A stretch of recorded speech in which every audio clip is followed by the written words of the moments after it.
10 cats. Strictly speaking, it's Tess Daly. New kid on the block, it's Kondabolu. And her team captain, Richardson. And facing them tonight, hey Mickey, it's Micky Flanagan. News just in, it's Krishnan Guru-Murthy. And their team captain, Rock. Now, welcome your host, Jimmy Carr. Hello and welcome to 8 out of 10 Cats, a show about opinion polls, surveys and statistics. Did you know, for example, 8% of people smoke after sex? I always smoke after sex. That's friction for you.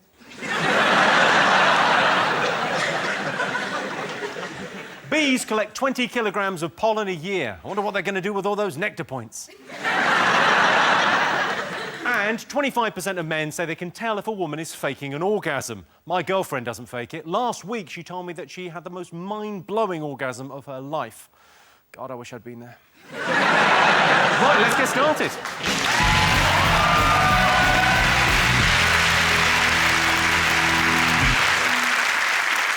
What are you talking about? That's the name of our first round. It's our panellists' job to guess the British public's top 3 most popular talking points. John's team, what do you think we've been talking about this week? Eurovision. Did you watch Eurovision? Part of it, yes. Yes, part of it. But yeah. I knew how it was going to end. How it always ends. In humiliation. I didn't feel it was humiliating. We came second from bottom, not bottom. Second from bottom. Yeah. Could have been worse. I only watch the votes. I don't watch, because I don't really like pop music. I don't really like Celebration. So I just watch the bit in the middle where it's just a stream of sort of semi-racist European accents. It's my favourite bit when you go, "Hi, thanks, Azerbaijan. We can see you've been having a great time." And they all sound like really camp Bond villains. I know you've been having a great party, but there's time for the party to end now, because... Here are the decisions of the Turkish peoples. 5 points for Jedward. Jedward did better than we did again. Did you see Jedward? I did. I did. I didn't know that was a thing till this week. I'm very sorry for all of you. At least they were trying. I mean, the UK sent out Engelbert Humperdinck. I mean, they had to dig up his corpse. They had to reanimate him. And then they sent him up there to die again. It was absolutely horrific. I've got a clip of Engelbert Humperdinck rocking it, frankly, in Azerbaijan. Have a look at this. Though I'll miss you forever and the hurt will run deep, only love can set you free. And if you love someone, follow your heart, 'cause love comes once. If you're lucky enough. No. What is he even saying? Love comes once if you're lucky. You know. Love comes once if you're lucky. You know. Who talks like that? Did you see the plumbing problems at the back? The way that plumbing just gave way. Well, I thought they were doing some welding. Unbelievable. I thought they were doing welding above him. There's a load of spot welding going on, and I thought, that's going to put him off. He could have got up in flames, just like that. Apparently, if he'd come last, on the way back from Azerbaijan, the BBC said they'd drop him off in Switzerland at Dignitas Clinic. He was singing for his life. You know that expression, singing for your life? I like it, though. I like it. You like Eurovision generally? Well, I think it's much better than the X Factor or The Voice, because you got one night, 26 shit acts, and that's it. And they piss off for another year. It's not 3 months drawn out and then hearing how their dog's got cancer or anything like that. Just all done with. Krishnan, did you watch the Eurovision? You know, I didn't watch it because I'd interviewed the Azerbaijani ambassador just before it began about human rights. Oh, OK. So I didn't watch it out of protest. What has he done then? He denied everything. It was quite funny. I mean, you know, because they've got hunger strikers on at the moment. They've got political prisoners, and I just asked them about it. Well, he said, no, we don't. We don't have any political prisoners, and we don't have any hunger strikers, and it's all lies. Are you sure you had the right guy? It sounds to me like you might have just... I mean, it is quite... I've seen Channel 4 News, and sometimes it's a bit slapdash.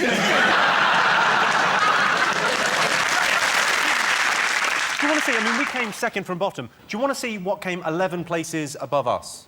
Yeah. Have a look. This is Lithuania. Love is blind, it's true. I'm on my knees for you, 'cause I give it all I can to have you back again. Love is blind.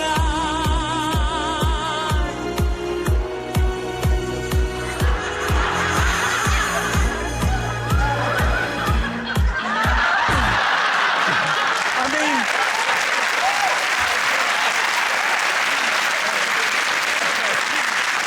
What I think's happened there is he was actually fine with the blindfold on. So when he took the blindfold off, he went nuts. My favourite was the Albanian. Do you want to have a look? Yeah. Pretty impressive.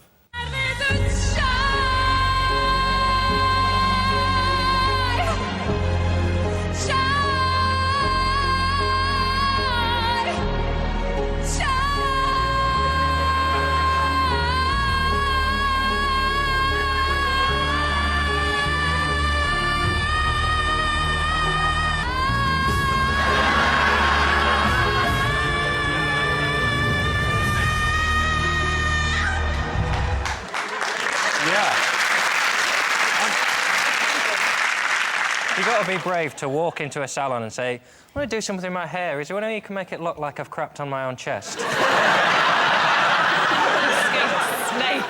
wrapped round her neck. Could you give me an outfit which makes me look like I'm trying to get out of a chimney?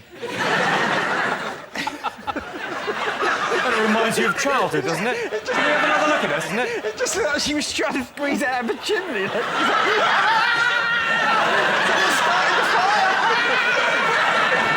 Let's have a look and see if Eurovision is up there. Yes, it was Eurovision on Saturday. During Jedward's performance, a spectacular stunt using a water feature went tragically wrong, drowning neither of them. Seanstein, what else have the nation been talking about this week? The U-turn on the pasty tax. It's very complicated because you can now sell a hot pasty from the oven, but you can't sell a hot pasty that's been put on a warm tray. You can sell it. You just don't get charged VAT. So you can't you have to charge VAT. I'm glad it just means no politician has to say the word pasty anymore, because we've just had enough of people... I don't mind that they don't eat them, but I just don't want to see them on telly when David Cameron was pretending he eats pasty. Oh, I had a pasty recently, and they said, what kind? I think it was a large one. It's not a kind of pasty. She's a kind of dick. If you said, oh, what's your favourite drink? He'd go, oh, beer. Well, what kind do you like? Pints. You don't have to be liked. Just say, I don't eat pasties. I don't need to. I'm the Prime Minister. Someone brings me vegetables and meats, but don't pretend you eat them. Yeah.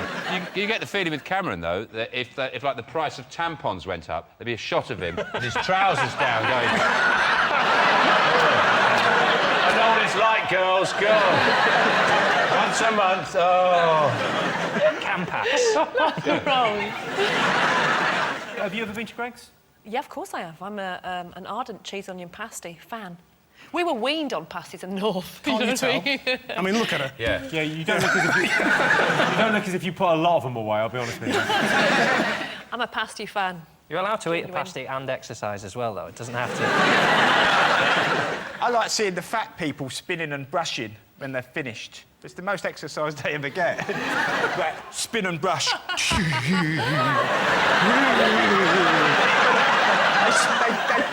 They gauge the wind. They go, and they spin and brush all the crumbs off them. If you look down any high street in the UK, you will see the spin and brush taking place most of the day. Fat people spinning and brushing. The odd one goes over. Did you see the feeder and the gainer programme with these fat women, their boyfriends who just want to feed them and feed them till they're basically like they can't get out of bed, and that arouses them. Mm.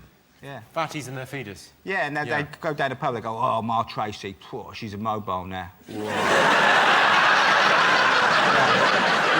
I'll get home. I'm going to wash her.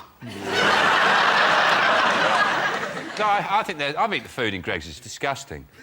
Particularly the sausage rolls. Because if you have a sausage should be cooked. It should be at least brown. It's got that weird pink, fleshy quality. You feel grey. You feel like a cannibal. But you don't really go there for quality, though, Sean, do you? You hardly think, oh, I know what I fancy, some quality food, I'll pop down Greg's. You go in there because you're hungover, or you're homeless, or you're on benefits.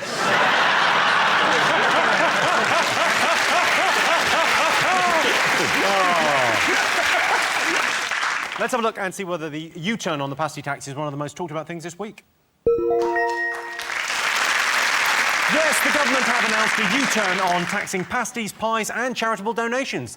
Insiders suspect that David Cameron has done a deal with Greg's. A steak bake, soft drink and crisps for $2.99.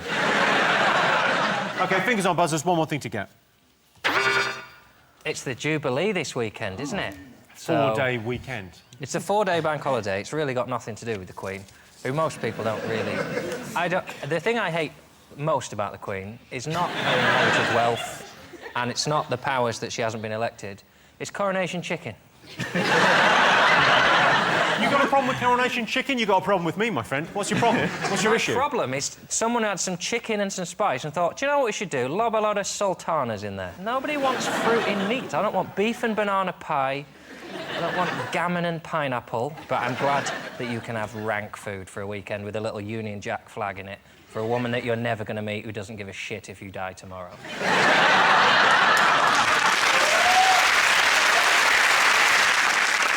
Tess, are you having a street party? I am. I'm going to a street party. I've got one planned and I'm quite looking forward to decking out my little Union Jacks, popping up the gazebo. Well, I'll be right behind you, taking him down. Doing the dip. I mean, I'd really like to join in the celebrations, but I have to be sedated over the weekend because I have a rare genetic disorder where I'm sexually aroused by all things royal. And during the royal wedding, I was arrested for molesting a trestle table because it had some bunting hanging on it. And I tried to resist, and before I knew I'd mounted it, and so I have to be sedated because if I see... I've got a lazy lob on just talking about it. Because it is such a sexual thing, isn't it, really? I mean, you've seen the Queen with that sceptre. Oh, come on. The way she does that wave, that's so close to...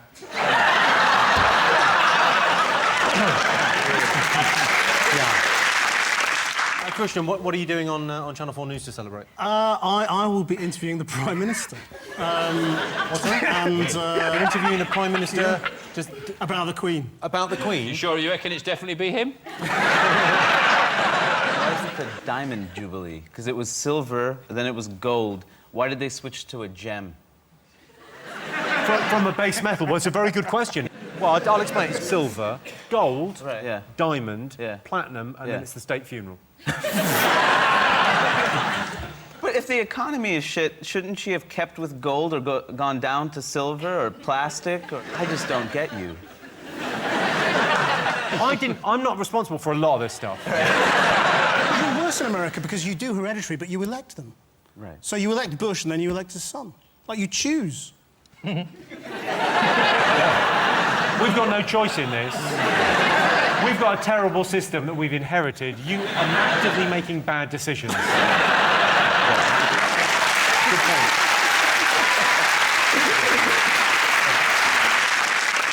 I met the Queen once, though, and it was one of those things where the Queen gets somebody, telling her who everybody is, and they must have said, oh, he's from television. And she asked me how to program her video recorder. So the Queen asked you how to program she said, her...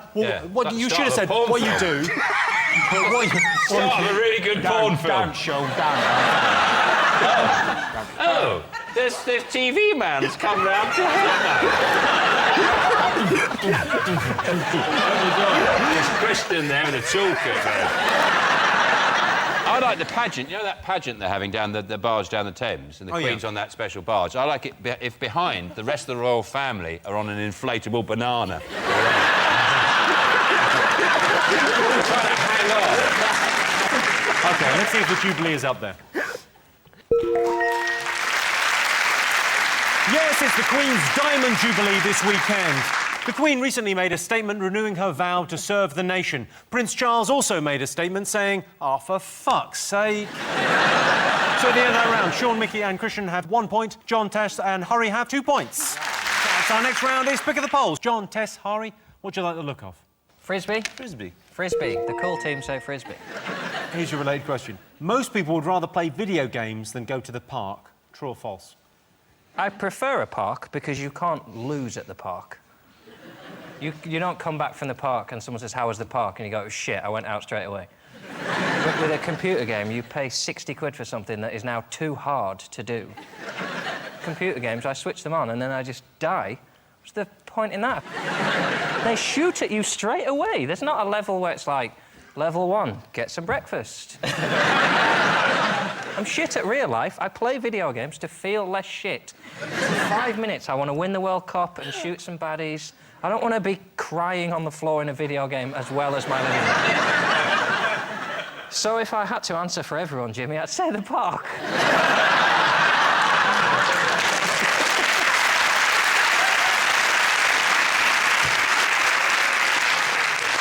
What do you think, Sean? I don't ever play computer games. Never. I think the world is... Maybe once I've been round at my nephew's house and had a quick go on the football game and they just fallen about laughing because I'm just stuck running around the corner flag and I'm going, why don't I kick it? Why can't I kick it? But no, I don't really play computer games, so it would, obviously I'd rather go to the park. When I was little, we played in the park with our mates, knocked on doors, come and play out till tea time, so your mum called you in for your tea, climbed the trees, got flashed at by the local flasher. That happened a lot. Ari, do you play video games? No.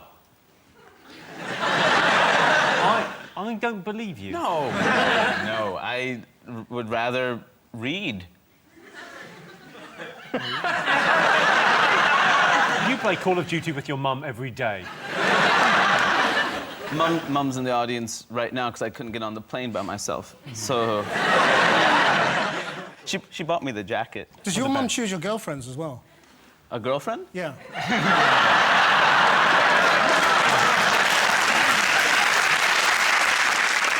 I can't believe I'm the cool guy on my team. I'm so sorry for you, but at the same time, I am fucking loving this.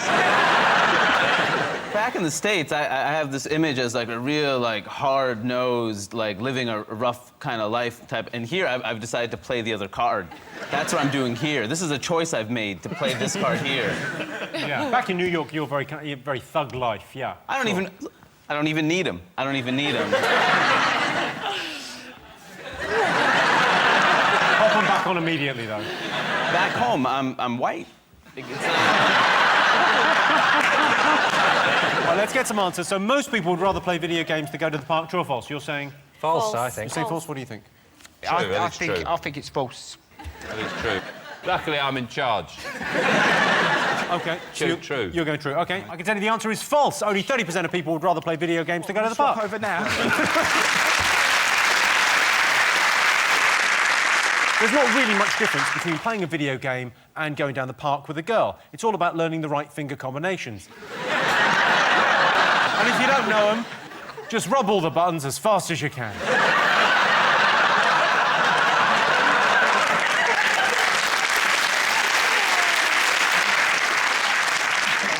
I'm ashamed to even look your way, Tess. I apologise. Look at me now. Then the winner is the name of our final round. Here is your question. Best thing about staying in a hotel? Well, there's lots of things. I mean, if it's a good hotel, you won't bump into Lenny Henry. I like using the safe. I love it. I love it. I feel like a spy. I open it up and put stuff in there. They'll never find it. Wow, thrill. And then I deliberately forget the combination, so the staff have to come up and open it up, and there's just a sock in there. The best thing about a hotel is being able to pay by the hour, isn't it? Because I'm a shagger. I like to shag. I think that's become obvious. Have you forgotten who you are? You live alone and... You never shag?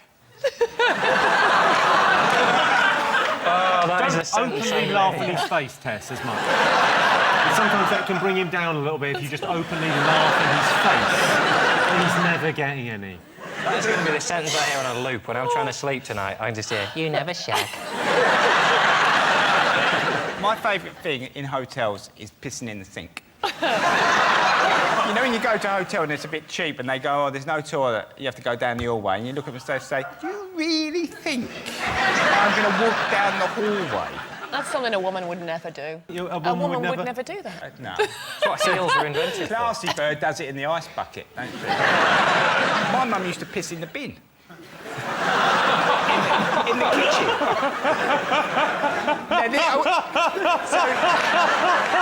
Because the house was so cold, she'd run in the kitchen and piss in the bin, right? And in the morning, I had to empty the bin. Where I was only little and I had to get the bin up and over the big bin, quite often this water would run down the bin.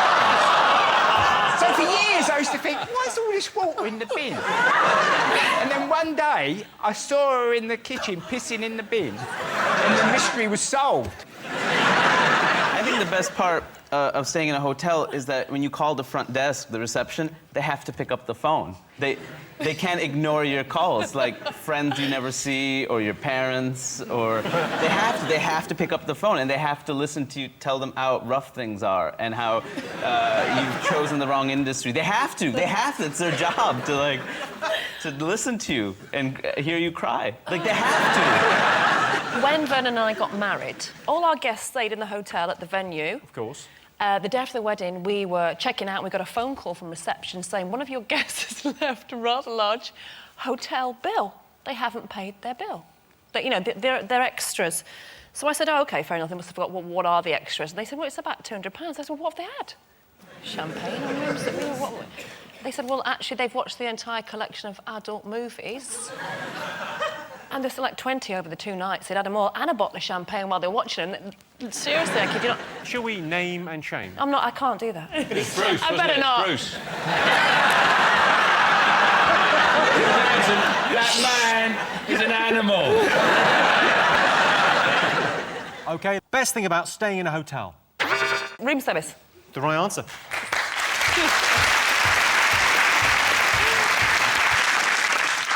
Yes, the best thing about staying in a hotel is room service. Number 4 on the list is the minibar. I love the minibar. Nothing says I'm on holiday like spending £15 on a can of Coke. Well, that sound tells me it's the end of the round and the end of the show, which means the final scores are Sean, Micky and Krishnan have 1 point, John, Tess and Harry have 4 points. They're the winners. Thanks to all our panellists, our wonderful studio audience, and to all of you for watching at home. If you want more, tune in to 8 out of 10 Cats Uncut on Monday. That's it from us. Good night.